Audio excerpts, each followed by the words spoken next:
Channel of Vadodara.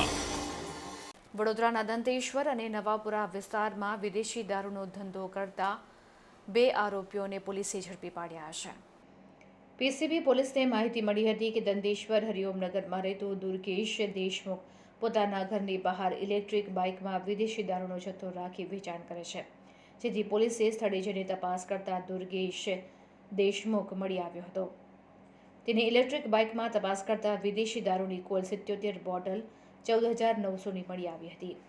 દારૂ ક્યાંથી લાવ્યો તે અંગે પૂછતા આરોપીએ જણાવ્યું હતું કે સોમા તળાવ પાસેથી અર્જુન રામજી રાઠવા પાસેથી લાવ્યો છો, જેથી પોલીસે અર્જુનને વોન્ટેડ જાહેર કર્યો છે.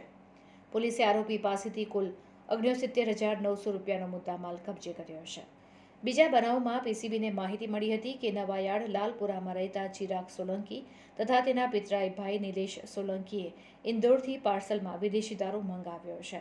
ટ્રાન્સપોર્ટની ઓફિસમાંથી પાર્સલ લઈને તેઓ રિક્ષામાં જેલ રોડ ભીમનાથ બ્રિજ થઈ નવાયાર્ડ જવાના છે, જેથી પોલીસે વોચ ગોઠવીને ચિરાગ તથા નિલેશને ઝડપી પાડી દારૂની 21 બોટલ કિંમત ₹16,800 સહિત કુલ ₹87,300 રૂપિયાનો મુદ્દામાલ કબજે કર્યો છે.